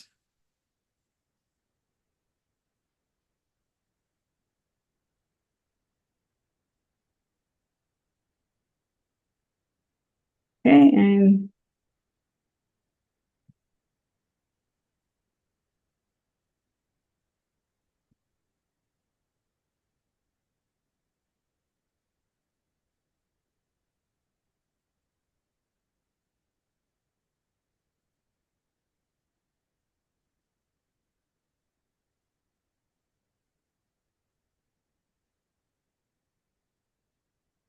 no, it has the code.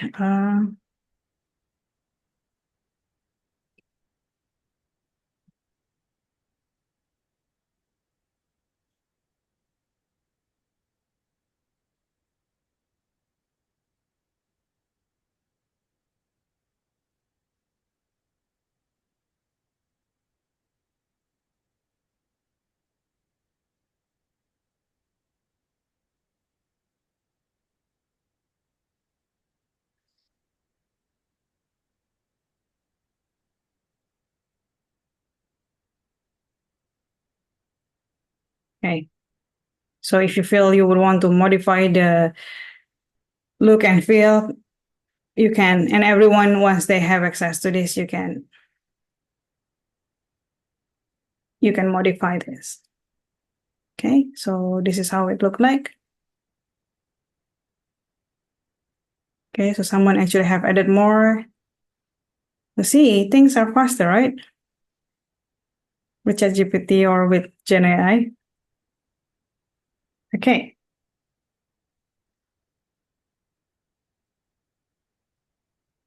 Nice. Wonderful. So this is how an example of wiki is. Okay, so you would be able to see now how the things are structured, how the things are produced. This is a product of learning, which then again you can highlight later on. If you would want to produce a report, you can actually go to reports, and again, going to the example that I have just now, let me just show you again, going back to the main page. If you go to the reports, you can generate again the reports for that wiki, who has been contributing to the wikis, and yeah, so you can sort of look at the process again, because it is important to know that everyone has contributed to the learning process. Okay, which I'm not going to show the reports then. Okay, any questions before I proceed to the next one?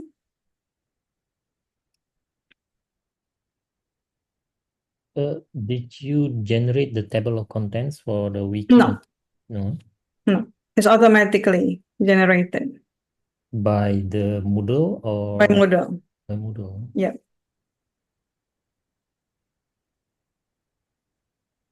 So it's I based use on heading, is it? Sorry? Based on heading, HTML Yeah, heading. yeah. Because just now we have some heading, right? So Yeah. the heading, the first heading usually will become the title for the sections. Okay. So there's a questions here. If I would like the students to reflect and give their feedback on their previous project that they have already submitted, on which platform I should create that? Can I use the feedback feature? You want the students to give the feedback, or you want to give the feedback? To reflect and give feedback. The students to reflect and give feedback.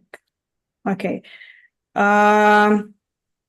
So does the feedback do you want the feedback to be openly shared? Okay, do you want the feedback to be openly shared, that everyone can see each other's feedback?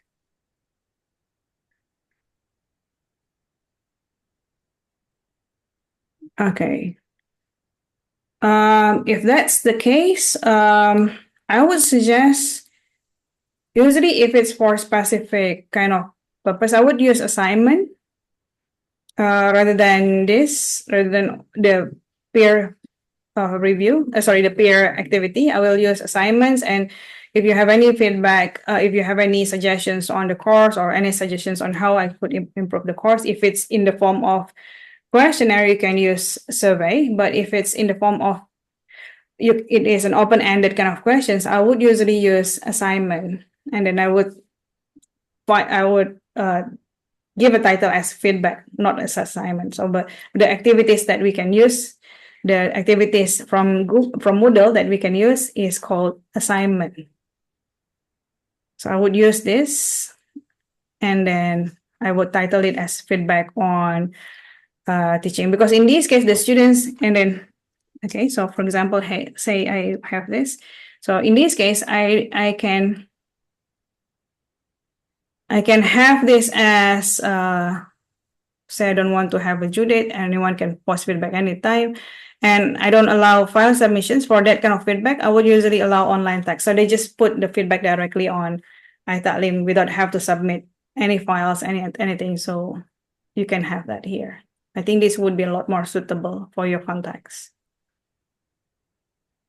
Okay, I hope that answered the questions. Right. Okay, so the next one, can I move on, Dr. Malik? Yeah. Okay, because we have two more. Just want to make sure I fulfill my amanah properly. So I have finished forum, wiki, and now I'm going to show you board activity. I can see from the reports, from the statistic, this is among the activities that not really used a lot by lecturers, but I think it would be a waste if we don't leverage on this. This is kind of interesting because it's very visual. So let me just share with you how it looks like. So let me click on the board. Okay, so in this board, we're going to have a look on how we can evaluate. So in this case, let me just board 4, 3, 1, 2, 4. So I'm going to use group 4 now. Okay, so background color, if you have any specific color that you would want different group to have different feel, you can put that here. If you click on this, it will request a hex color. You can search for HTML hex color and then just copy paste that here if you would want to have specific color. Otherwise, leave it as is. In this case, we have a single user mode, or we have single user mode as private, which in this case, we have that board for individual and no other group can actually view, no other students can actually see it. But if you want to keep it as is, just leave it as is. And then restrict. So in this case, I choose group 4, right? So I'm going to choose group 4 to have access, and then I create board for everyone. I'm not going to have any activity completion here. We leave it as is.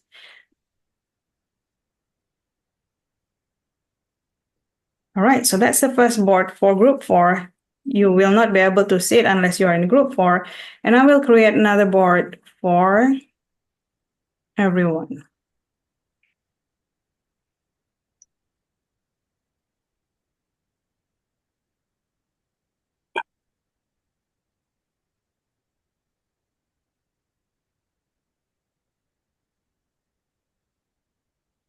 Okay, so for everyone, you can actually have a look inside the board, how it looks like. So it will have this kind of look and feel. You can name as soon as you have access, you can actually name this. For example, in the instructions, it says that I have to create 3 boards. Okay, so for example, forums, wikis. So if you go to the board, you can put, for example, your evaluations on forums, for example. Okay. Or you can also make a comment on wiki. So you can share here, for example, weaknesses.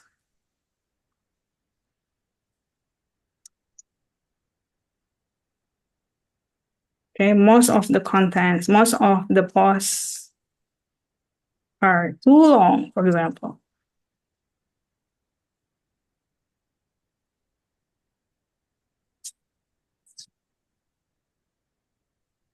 Okay, or there's a strength, if you have a strength, or if you have any other comments, you can put it here. Just want to make sure everyone can everyone view this board from your screen?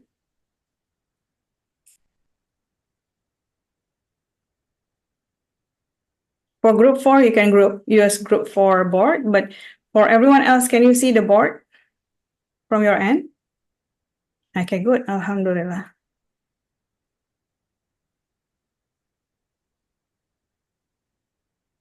Just now I can see some of the boards from group 4, but now it's showing this kind of screen. Okay. Sometimes loading and loading, yeah. This is the problem when it's everyone trying to access on the same time, which is, I think we have later on, it's e-learning unit homework. We have how we can improve this on making sure it is easier for everyone to access. Maybe we should discuss with ITD later on. But yes, you should be able to see, and you should be able to pause. You should be able to add more block, okay, in the board.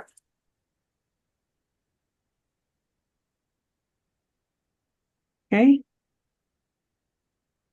I haven't seen any pause yet, but if you have make a pause, you should be able. I should be able to see your pause here, and you should be able to also change this block, the block heading.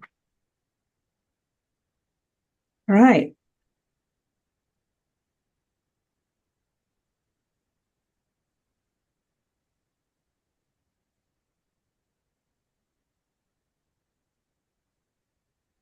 Okay, maybe we can have 1 minute to experiment with the board.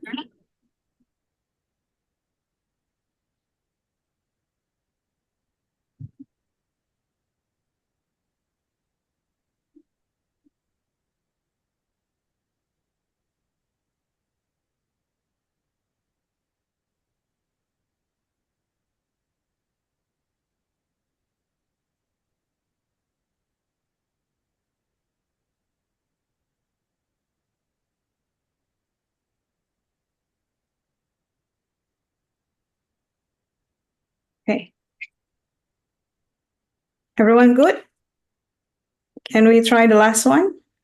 Again, please don't try to follow the steps while you are watching the demo, yeah, because I'm worried you will feel overwhelmed. You will feel exhausted because you have to follow and you have to catch the steps. Just have a look the process, and have a look and feel the experience of the students. Later on, we will share this recording, and you will be able to view at the slowest speed that you can have in YouTube or in your computers, just to make sure you don't miss any steps that I have there. Okay, so I hope that helps, because if you try to follow the steps while you are trying to catch up with the system loading and whatnot, I think it will feel overwhelmed. Right. So the last one, I think this is the most common for peer review, is workshops. We call it, it is interesting. It's for peer assessment, but the term that Moodle use for these functions is actually workshop. Okay, so how these workshops actually works.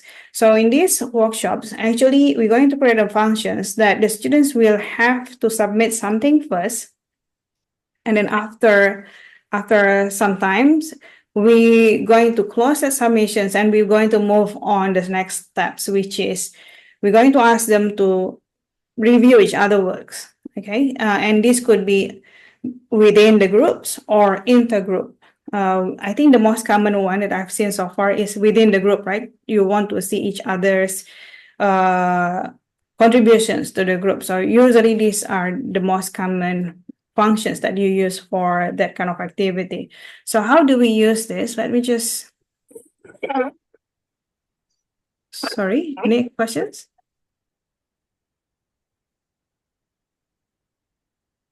Okay. Right, so let me just go through this activity. Okay, so Dr.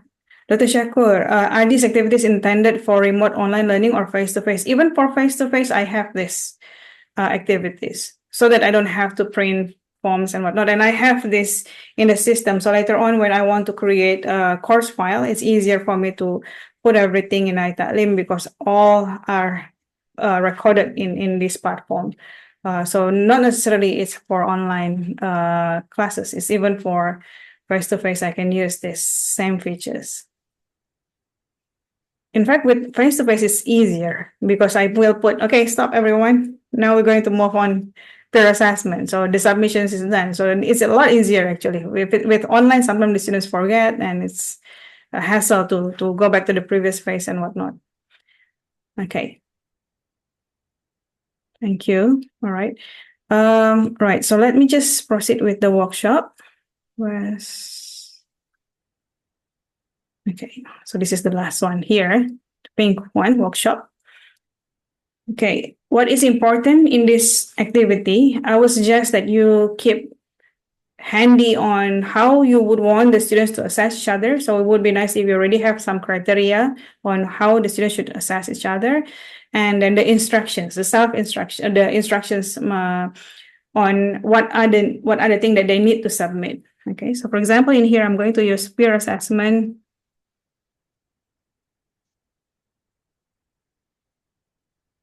Okay. So I'm not going to put anything there, but feel free to put instructions there. In here is actually the grading on how much would you allocate for the submissions. So how much would you allocate for the thing that for the work that the students submit?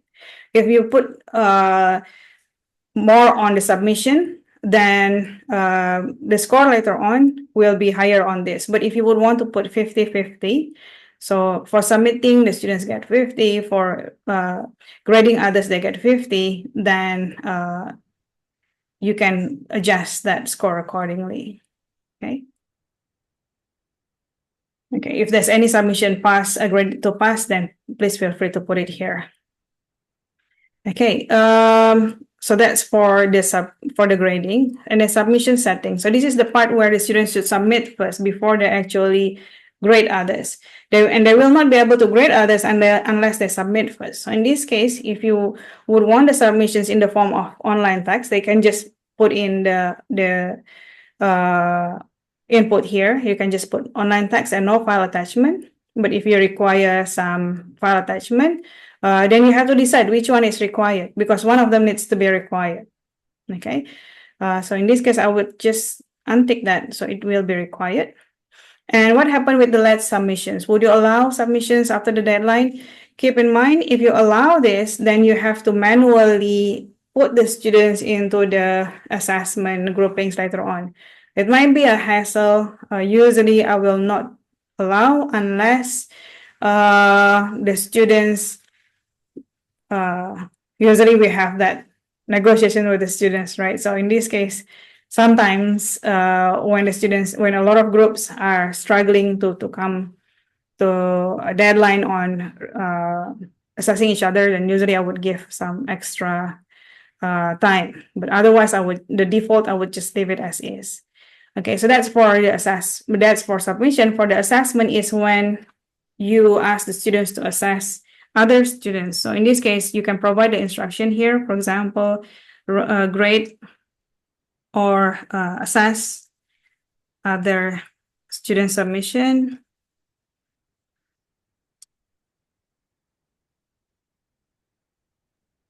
In your group.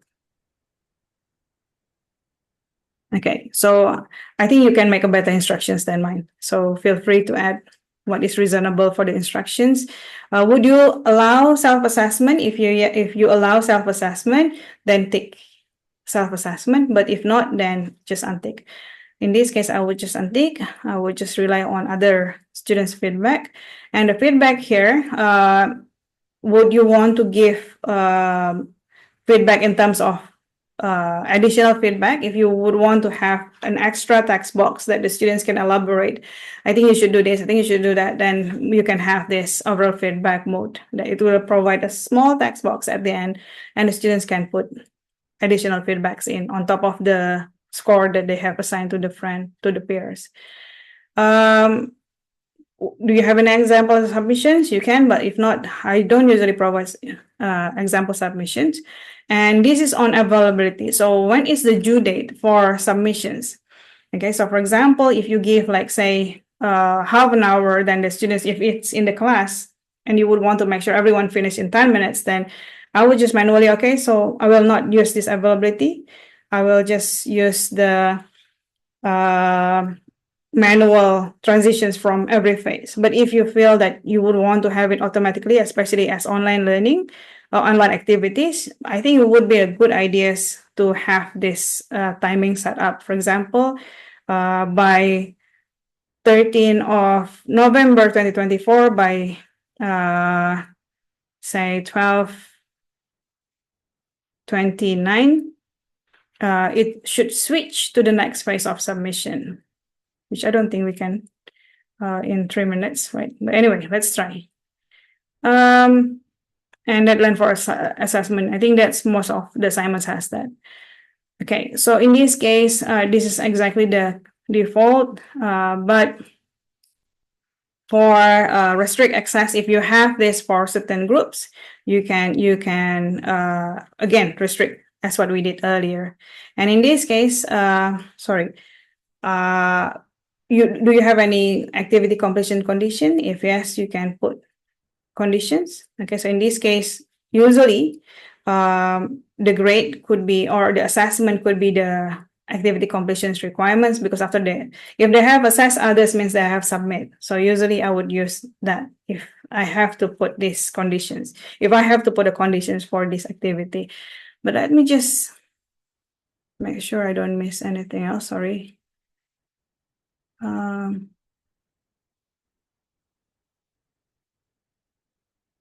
Okay.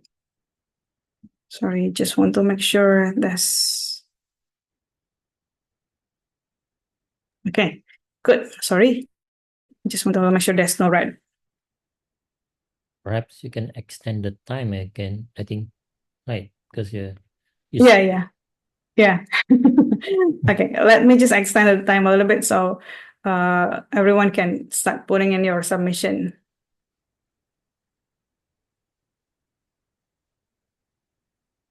Okay, and sorry if I take more time, my apologies.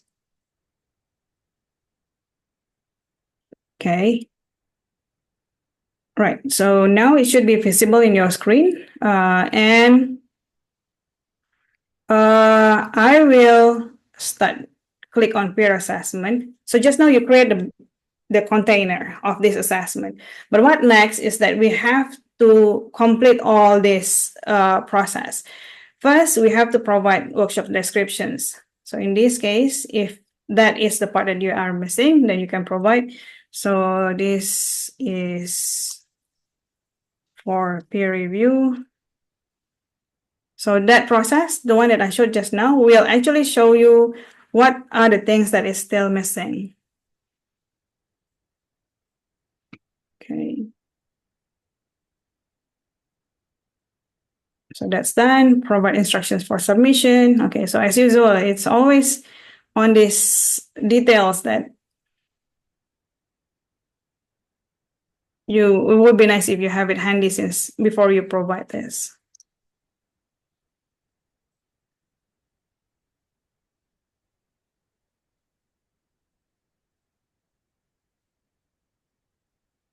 Contributions.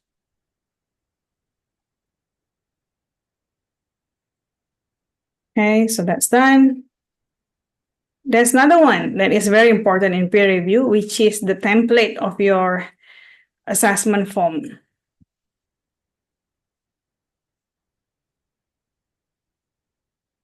Okay, so this is the template of your assessment form. So how do you want the students to assess each other? So for example, aspect 1, on time. Okay, so I think you can get a much better title for this one, but let me just use this one, and then point, maximum 5, for example. And then let me just add 2 more.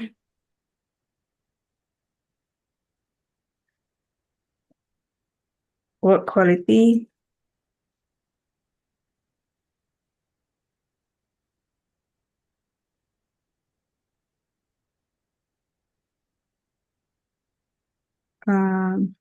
Just know it's 50%, right? So I'll just scale that to what we have on the previous one. So say this is on time, say this is 10%, work quality says 20%, and I don't know what else.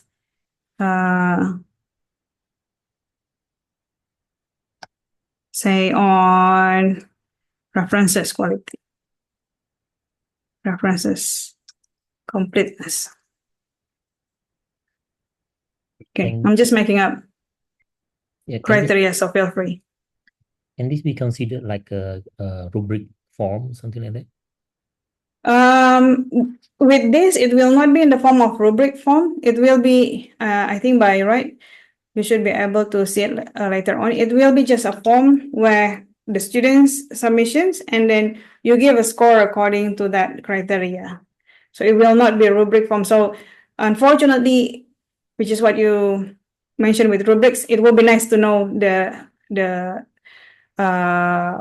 detail, right, on what areas need to be improved. But with this, unfortunately, with this, it will not be in the form of rubric. In fact, it will be just in the form of scoring. So they will give the rates of what 5 means for one may not be the same as what 5 means for others. Yeah, so unfortunately, that's the issues. Okay, sorry. Oops, sorry. Save and preview. So this is how the form looks like. Okay, so this is what the forms looks like later on. The students' submissions will be on top. And then, for example, I give 8 of that. If you would want to put a comment, you can. So for example, for this, I will give 18. For this, I will give 8. And then this is the part that I put the overall feedback just now. If they want to put overall feedback, they can have that here.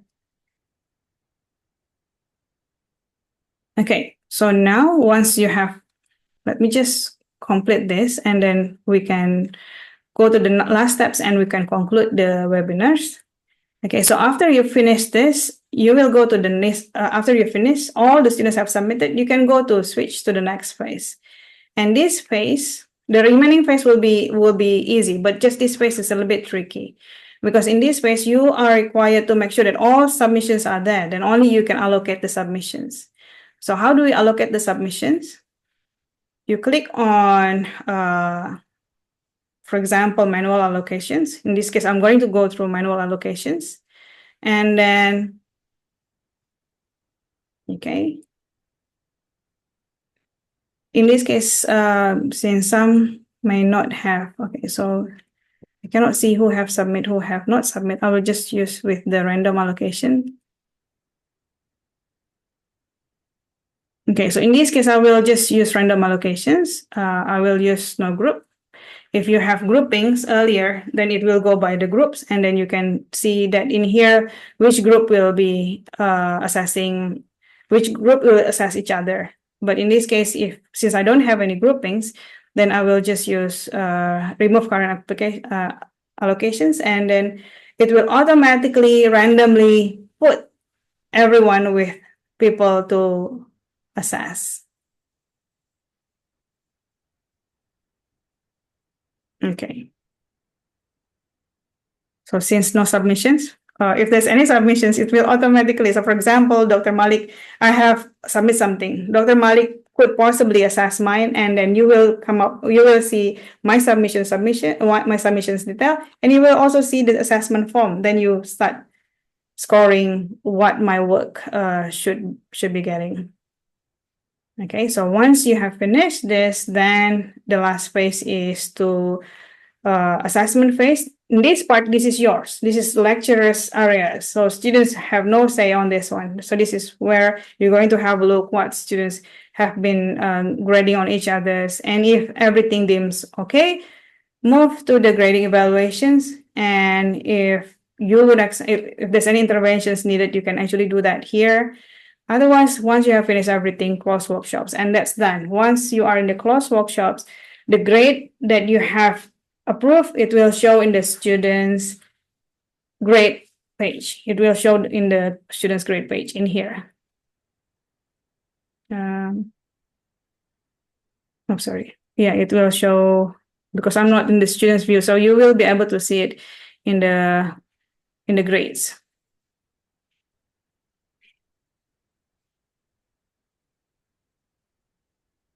Okay, so it will show in the grades here.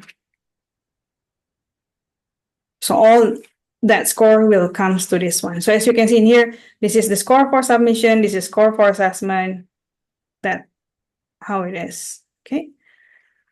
Right, so I think I have complete all. Alhamdulillah, Dr. Malik. So if there's any questions before we conclude, otherwise I will give the session back to you. Okay, thank you. Right. Perhaps we can open one question from the audience.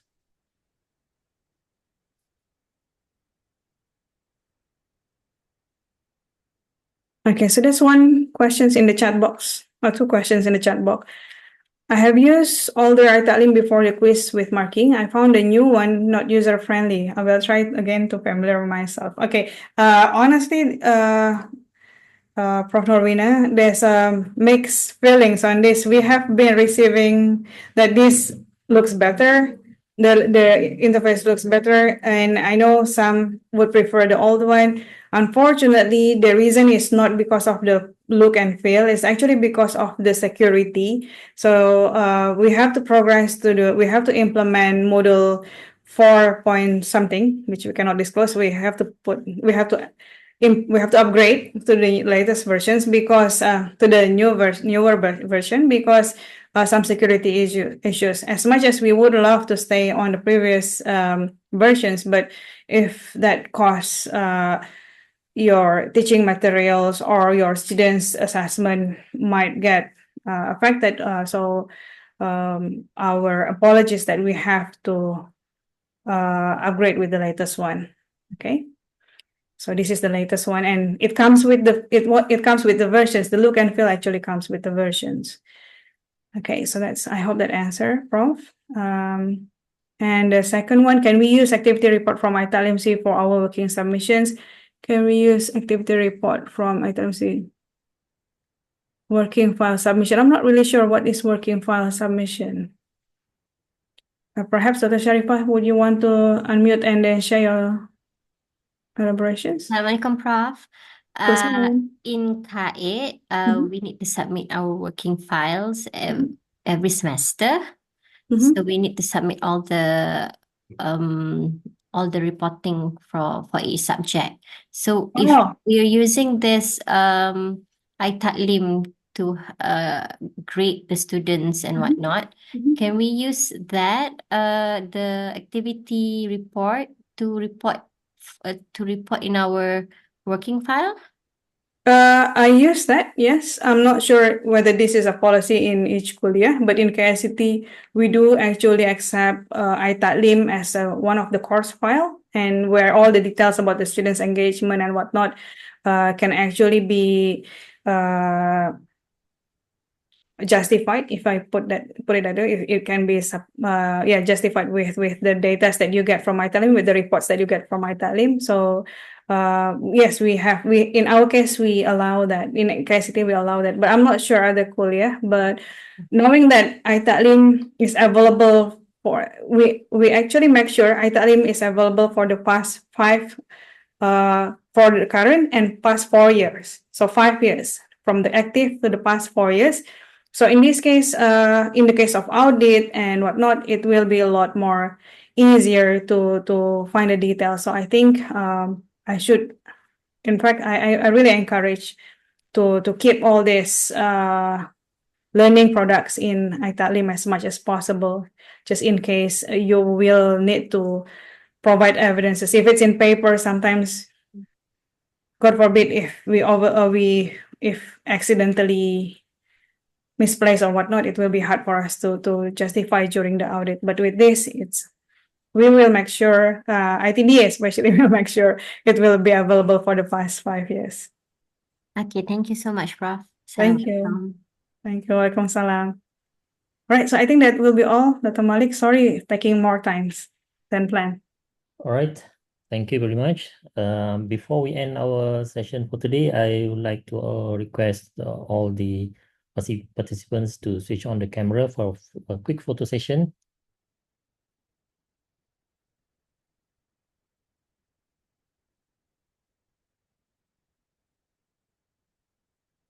All right. Okay. 1, 2, 3.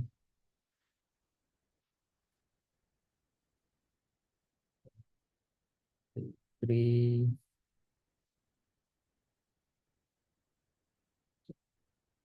Everyone's still turning on the camera. Okay. Yeah. Okay, last one.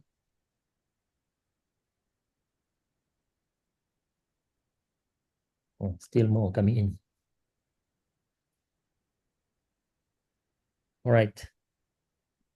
Okay, so Alhamdulillah, thank you very much, Prof. Mira, for a very Thank you so much, everyone. May Allah bless all of you. Barakallahu fikum. Okay, so Thank you, Prof. Assalamualaikum. let's enter out today's session with Tasbih Kifara and Surah Al-As. And make sure, don't forget to fill up the evaluation form that will be emailed to you later and also has been posted at the chat box just now. All right, thank you very much. Assalamualaikum. Waalaikumsalam. Assalamualaikum, everyone. Thank you. Have a nice day.